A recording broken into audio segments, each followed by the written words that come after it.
Hello കൂട്ടുകാരെ, എല്ലാവർക്കും നമസ്കാരം. പുതിയൊരു വീഡിയോയിലേക്ക് സ്വാഗതം.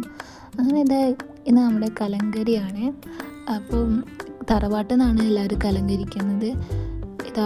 എല്ലാവരും അടുപ്പൊക്കെ സെറ്റാക്കി കല അടുപ്പത്ത് വെച്ച് പിന്നെ കലത്തിൽ ലേശം തേങ്ങ ഇടുന്നുണ്ട്. അതെന്താ വെച്ചാൽ കല ഒന്ന് മയങ്ങി കിട്ടാൻ വേണ്ടിയിട്ടാണ്. അങ്ങനെ അതിൽ തീ കത്തിച്ച് വെള്ളമൊഴിച്ച് അങ്ങനെ അത് ഒന്ന് തിളച്ച് വരുമ്പോഴത്തേക്ക് അരി കഴുകിയിട്ട് അതിലിട്ട് കൊടുക്കുന്നുണ്ട്. അരി ഇട്ടിട്ട് നല്ലോണം തിളയ്ക്കാൻ വേണ്ടിയിട്ട് കുറച്ചും കൂടി വിറകൊക്കെ വെച്ച് കൊടുക്കുക. അങ്ങനെ നല്ലോണം തിളച്ച് വരുന്നുണ്ട്. തിളച്ച് മറിയണമെന്നാണ് പറയുക. പിന്നെ അടിയിൽ പിടിക്കാതിരിക്കാൻ വേണ്ടിയിട്ട് ഇടയ്ക്കൊന്ന് ഇളക്കി കൊടുക്കണം.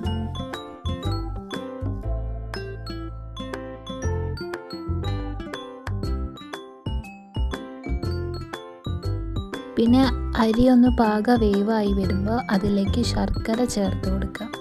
പൊടിച്ച് വെച്ച ശർക്കരയാണ് ഞങ്ങൾ ചേർത്ത് കൊടുക്കുന്നത്. വീട്ടിൽ നിന്നൊക്കെ പൊടിച്ച് കൊണ്ടുപോകുന്നതാണ്.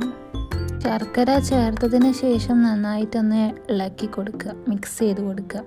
അതിന് ശേഷം പിന്നെ തേങ്ങ അത് ഇതിലേക്ക് ആഡ് ചെയ്ത് കൊടുക്കുക. എന്നിട്ട് അത് നന്നായിട്ടൊന്ന് മിക്സ് ചെയ്ത് കൊടുക്കുക. അങ്ങനെ വെള്ളമൊക്കെ വറ്റി നല്ലോണം ഒന്ന് തിളച്ച് ഒക്കെ നമ്മുടെ പ്രസാദം ഇവിടെ റെഡി ആയിട്ടുണ്ട്. അപ്പോൾ അമ്മ അടുപ്പത്തുനിന്ന് ഇറക്കി വെച്ചിട്ടുണ്ട്. ഇറക്കിയിട്ട് ഇല കൊണ്ട് മൂടി വെക്കണം. കുറേ കല ഉള്ളതിനെ കൊണ്ട് കലത്തിലൊക്കെ പേര് എഴുതി വെക്കാൻ പറഞ്ഞിട്ടുണ്ടെങ്കിൽ അങ്ങനെ പൂജയൊക്കെ കഴിഞ്ഞ് അവിടുന്ന് പ്രസാദം കഴിച്ച് പോകും.